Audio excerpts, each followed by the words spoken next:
دوسرا گناہ وہ ہے جس کا تعلق بندوں سے ہے، اللہ تب تک معاف نہیں کرے گا جب تک کہ بندہ خود معاف نہ کرے۔ تیسرا شرک ہے جس کو اللہ ہرگز معاف نہیں کرے گا، یعنی کہ حقوق العباد یعنی انسانی معاملات یہ ہمارے اسلامی تمدن میں نظر آتے ہیں کہ کتنی اہمیت ہے۔ اس حدیث سے بھی واضح ہو جاتا ہے کہ اللہ اس شخص کو تب تک معاف نہیں کرے گا جب تک دوسرا بندہ اس کو معاف نہ کر دے جس کے ساتھ زیادتی کی ہے، جس کا حق طلب کیا۔ تو ہمیں اس انسانی معاملات میں، حقوق العباد میں، خاندان سے لے کر معاشرے تک، معاشرے سے لے کر عام زندگی تک، اور عام زندگی سے یہاں تک کہ عارضی طور پر جب ہم ایک دوسرے سے ملتے ہیں، میل جول کرتے ہیں، ان تک سب کے حقوق متعین کر دیے گئے ہیں۔ یہ چیز ہمیں کسی اور تہذیب یا کسی اور تمدن میں، کسی اور مذہب میں نظر نہیں آتی۔ یہاں پر صرف اسلام ہی ایسا مذہب ہے جس نے یہ معاملات جو ان سے ہیں متعین کیے ہیں۔ قرآن پاک میں ہے وَبِالْوَالِدَيْنِ احسانا، اور اپنے والدین کے ساتھ حسن سلوک سے پیش آؤ۔ ہمسایوں کے بارے میں کہہ دیا گیا کہ اپنے ہمسایوں کو تحفے تحائف بھیجو، اچھی چیز پکاؤ تو اپنے ہمسائے کو دو اور اس کو تکلیف نہ پہنچاؤ۔ رشتہ داروں کے حقوق الگ متعین کر دیے گئے، یہاں تک کہ غیر مسلموں کے حقوق بھی متعین کر دیے گئے۔ یہ ہمارا اسلامی تمدن کی ہی نمایاں خصوصیت ہے۔ تیسرا ہے ہمارا حاکمیت اعلیٰ کا تصور۔ یہ ہم نے بچے اسلامی تہذیب کی خصوصیت میں بھی پڑھا تھا، کیونکہ تمدن اور تہذیب تقریباً سیم ہے، تو اس لحاظ سے حاکمیت اعلیٰ کا تصور اس تمدن کی خصوصیت میں بھی پایا جاتا ہے۔ اللہ تعالیٰ کے حکم کے تابع رہ کر زندگی بسر کرنا، جو بھی حکم ہوگا اللہ کی مرضی منشا اس میں شامل ہوگی، اس کی حکم اور مرضی کے خلاف کوئی بھی عمل نہیں ہوگا۔ ہمیں نبی صلی اللہ علیہ وسلم کی اس حدیث سے بھی اس بات کی ہمیں کا اندازہ ہوتا ہے کہ آپ نے فرمایا اگر کوئی ناک کٹا حبشی غلام تمہارا امیر مقرر کر دیا جائے اور وہ تمہارے درمیان قرآن اور سنت کے مطابق فیصلہ کرے تو تم پر اس کی اطاعت واجب ہے۔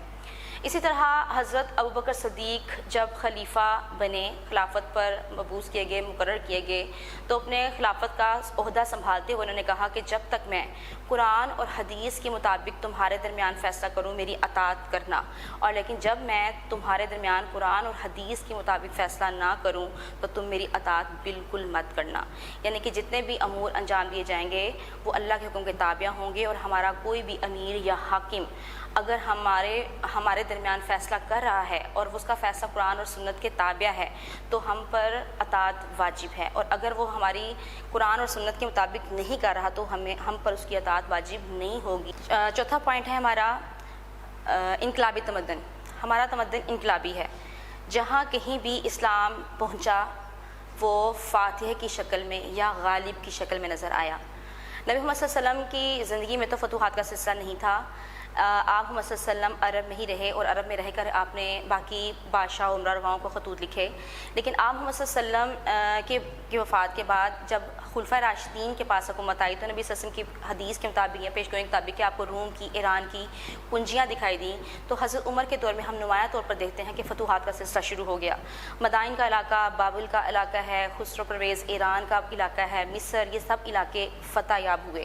اسلام جہاں کہیں بھی گیا اس نے وہاں پر اپنے تمدن کے نمایاں جو نشانات تھے وہ چھوڑے، اور یہ تمام علاقے جو سے تھے مسلمانوں کی ان خصوصیات سے، جو ہمارے تمدن کی خصوصیات ہیں، قوت، بھائی چارہ، ہمدردی، پیار، محبت، اثار، یہ سب چیزوں سے متاثر ہوئے اور اسلام تیزی کے ساتھ پھیلا۔ اسی طرح اگر ہم بات کرتے ہیں برصغیر پاک و ہند میں، تو جب اولیاء کرام وہاں پہنچے تو انہوں نے تبلیغ کا کام تو کیا، لیکن عملاً جو کر کے سب کچھ دکھایا تو لوگ اتنے متاثر ہوئے کہ برصغیر پاک و ہند میں یہ تیزی کے ساتھ اسلام پھیلنا شروع ہوا۔ تو یہی وجہ ہے کہ اسلام نہ ہی تو تلوار کی زور پہ پھیلا ہے اور نہ ہی زبردستی کی زور پر، اسلام اپنی نمایاں خصوصیات کی بنیاد پر تیزی کے ساتھ دنیا میں پھیلا اور روشناس ہوا۔ اگلا ہمارا ٹاپک ہے غیر طبقاتی تمدن ہے۔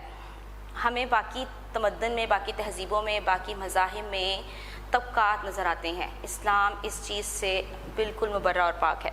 اسلام ہمیں درس دیتا ہے کہ امیر اور غریب برابر ہیں، شاہ و گدا ایک ساتھ کھڑے ہو کر نماز پڑھ سکتے ہیں، اور کالے کو گورے پر، گورے کو کالے پر کوئی فوقیت حاصل نہیں۔ اگر ہم بات کرتے ہیں حضور اکرم صلی اللہ علیہ وسلم کی، تو آپ کے آزاد کردہ غلام حضرت زید بن حارثہ، جن کو آپ نے اپنا منہ بولا بیٹا بنایا ہوا تھا، جبکہ ہم جانتے ہیں کہ عرب میں اس وقت غلامی کا دور کس قدر عروج پر تھا. غلاموں کی حیثیت جو تھی وہ جانوروں سے بھی زیادہ بدتر تھی، لیکن آپ محمد صلی اللہ علیہ وسلم نے اپنے زید بن حارثہ جو کہ آزاد کردہ آپ کے غلام تھے ان کو نہ صرف اپنا منہ بولا بیٹا بنایا بلکہ ان کو وہ آپ کے پاس رہتے، آپ ان کے ساتھ ایسے ہی محبت کرتے جیسے ایک بیٹے کے ساتھ محبت کی جاتی ہے. یہاں تک کہ آپ حضرت زید بن حارثہ کے جو بیٹے حضرت اسامہ تھے نبی صلی اللہ علیہ وسلم ان کو گود میں کھلایا کرتے تھے، نہایت پیار اور محبت سے پیش آتے. اسی طرح آپ کے دوسرے غلام حضرت بلال حبشی جو حبشہ سے آئے تھے، ظلم و ستم کی انتہا حضرت بکر صدیق نے دیکھ کر آپ کو خریدا، آزاد کروایا اور نبی صلی اللہ علیہ وسلم کی خدمت میں پیش کیا. آپ صلی اللہ علیہ وسلم نے ان کو آزاد کر دیا، لیکن انہوں نے اپنی زندگی آپ صلی اللہ علیہ وسلم کی خدمت کے لیے وقف کر دی. آپ محمد صلی اللہ علیہ وسلم کا کیا تعلق، کیا ریلیشن تھا، کبھی بھی رنگت، کبھی بھی غیر عربی یا اجمی ہونا سامنے نہیں آیا. حضور اکرم صلی اللہ علیہ وسلم ہمیشہ ان کے ساتھ نہایت شفقت اور محبت سے پیش آتے. فتح مکہ کے موقع پر بھی آپ صلی اللہ علیہ وسلم نے بڑے بڑے رئیس، بڑے بڑے سرداروں کو چھوڑ کر، بڑے بڑے قریش کے جوان لوگوں کو چھوڑ کر حضرت بلال کو کہا بلال تم خانہ کعبہ کی چھت پر چڑھ کر اذان دو گے. اس کے علاوہ اگر ہم خلفائے راشدین کی طرف آتے ہیں یا صحابہ کی طرف، تو صحابہ نے بھی نبی محمد صلی اللہ علیہ وسلم کے اس طرز عمل کو اختیار کر لیا تھا. حضرت عمر علیہ السلام جس میں نے پہلے بتایا تھا بیت المقدس کو آزاد کروانے کے لیے تشریف لے گئے تھے فلسطین کی طرف، تو آپ کے ساتھ آپ کا ایک غلام ہمراہ تھا. سواری ایک تھی جس کی وجہ سے باری لگ چکی تھی کہ آدھا راستہ تم بیٹھو گے، کچھ وقت تم بیٹھو گے اور کچھ وقت غلام جو سا ہے وہ بیٹھے گا. تو یہ باری پر حضرت عمر اور حضرت جو آپ کے غلام تھے وہ باری باری سواری پر اپنی جگہ تبدیل کرتے رہے اور اس علاقے تک پہنچے. یہ چیز ہمیں کسی اور تمدن میں نظر نہیں آتی، جبکہ باقی مذاہب میں، باقی تہذیبوں میں ہمیں فرق نظر آتا ہے امیر غریب کا اور چھوٹے بڑے کا، یہاں تک کہ چار ذاتوں کا بھی. اس کے علاوہ آتا ہے غیر مسلموں سے حسن سلوک. اسلامی تمدن کی جو خصوصیت ہے وہ غیر مسلموں کے ساتھ، جبکہ یہ باقی کہیں پر بھی نظر نہیں آتا. باقی مذاہب میں، باقی تہذیبوں میں، باقی تمدن میں غیر مسلموں کی کوئی حیثیت نہیں. اسلام نے آ کر ان کے حقوق بھی متعین کیے، ان کو ایک آزاد شہری کی حیثیت سے اپنے علاقے میں، اپنی ریاست میں جگہ بھی دی اور ان کو عزت اور احترام بھی عطا کیا. ہمیں نبی صلی اللہ علیہ وسلم کے دور میں بھی نظر آتا ہے، جیسے آپ محمد صلی اللہ علیہ وسلم کے سامنے ایک یہودی اور مسلمان اپنا معاملہ لے کر آتے ہیں اور آپ صلی اللہ علیہ وسلم جب معاملہ سنتے ہیں تو جو غلطی ہے یا جو قصور ہے وہ ایک مسلمان کا نکلتا ہے، جبکہ یہودی جو سا ہے وہ بے گناہ ہے، تو آپ یہودی کے حق میں فیصلہ دیتے ہیں. اسی طرح حضرت علی کے دور میں، دور خلافت میں، جب جرنیل نے پانی، دریا کا پانی غیر مسلموں کے لیے بند کر دیا تو ان لوگوں نے آ کر حضرت علی سے شکایت کی. حضرت علی نے فوراً ہی پانی کھولنے کی اجازت دے دی، جس پر جرنیل نے آ کر حضرت علی سے جھگڑا کرنا شروع کر دیا کہ آپ نے ان کے لیے پانی کیوں کھولا. آپ نے جواب دیا کہ میں اس بنیاد پر کہ وہ ہمارے دشمن ہیں یا غیر مسلم ہیں کسی کے لیے کھانا اور پینا نہیں روک سکتا.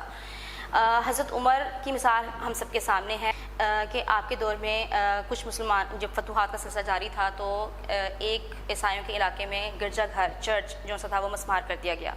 ان لوگوں نے آ کر حضرت عمر سے اس بات کی شکایت کی، جس پر آپ نے بیت المال سے مال اٹھا کر ان کا چرچ تعمیر کروایا اور تنبیہ کی کہ کسی کی مذہبی عمارت کو یا مذہبی جو جگہ ہے اس کو نقصان نہیں پہنچایا جائے گا. تو یہ نظر آتا ہے کہ غیر مسلموں کے جو حقوق ہیں یا ان سے حسن سلوک صرف ہمیں اسلامی تمدن میں ہی نمایاں طور پر نظر آتا ہے. 7واں پوائنٹ ہمارا آتا ہے رہن سہن اور لباس. جبکہ ہم پہلے پڑھ چکے ہیں کہ اسلام جو سا ہے ایک سادگی کا درس دینے والا اور صاف ستھرا پاکیزگی والا مذہب ہے. اگر ہم بات کرتے ہیں لباس کی، لباس کو سادہ کہا گیا لیکن صاف ستھرا لباس پہننے کا اہتمام کیا گیا، اور ایسا لباس جس میں کسی بھی صورت میں جسم نمایاں طور پر نظر نہ آئے. نہ صرف خواتین کے لیے بلکہ مرد حضرات کے لیے بھی غضا باسرا اپنی نگاہیں نیچے رکھنے کا حکم دیا گیا. سر پر ٹوپی یا عمامے کا اہتمام کا حکم دیا گیا، خصوصی طور پر عبادت یا نماز کے وقت. اس طرح احکام پردہ کے موقع پہ ہم دیکھتے ہیں کہ احکام پردہ کے بعد خواتین کے لیے خصوصی طور پر کہہ دیا گیا کہ اپنی اوڑھنیاں جو سی ہیں وہ اپنے آگے ڈالیں.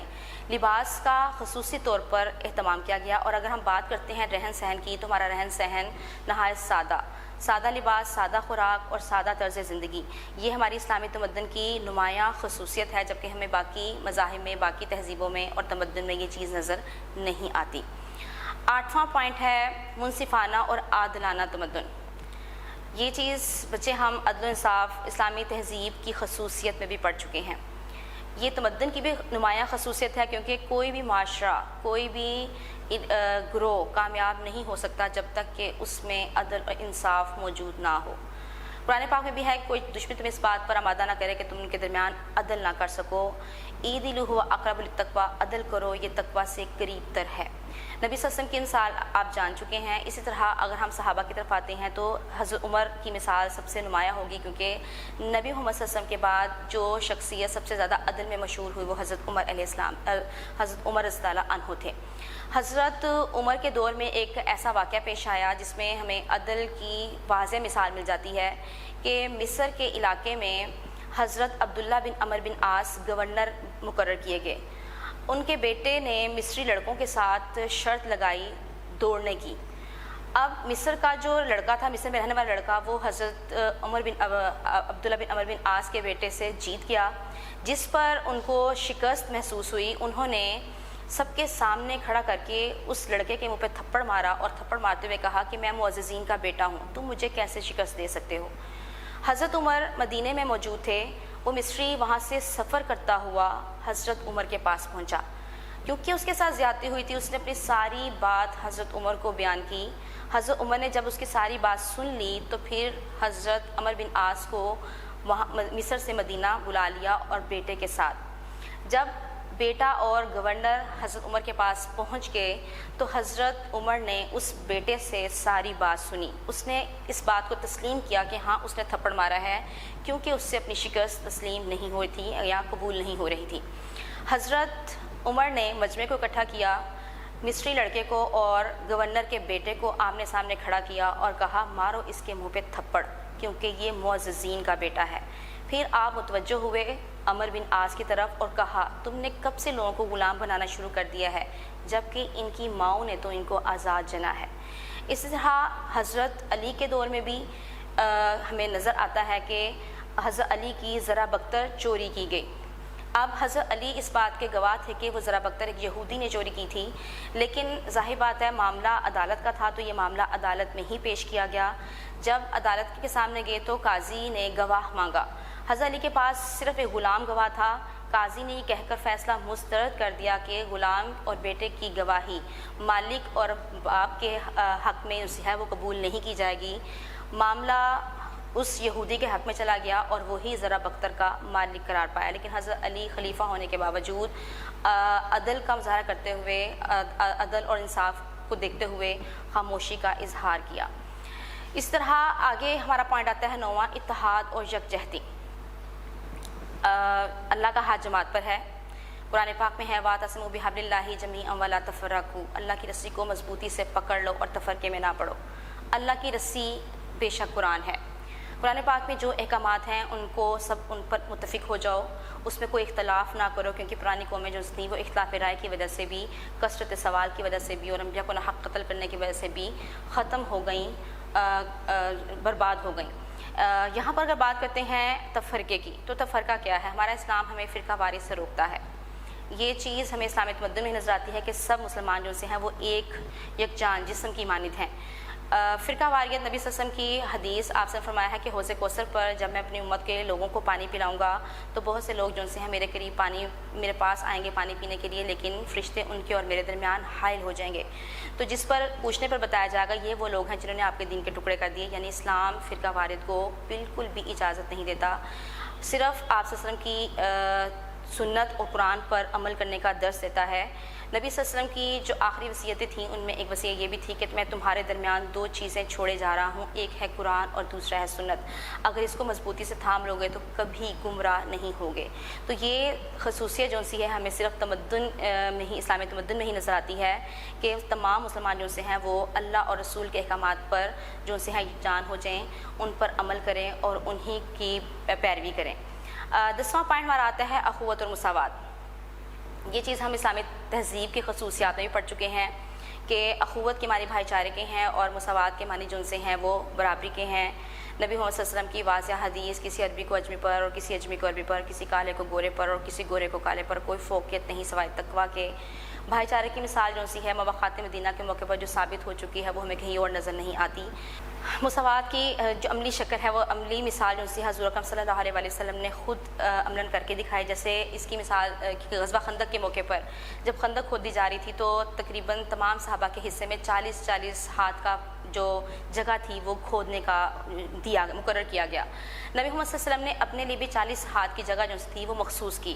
صحابہ نے کہا نبی محمد صلی اللہ علیہ وسلم ہم آپ کی یہ کام ہم خود کریں گے. آپ سے فرمایا میں تمہیں فرق کرنا پسند نہیں کرتا, میں اپنا کام خود کرنا پسند کرتا ہوں.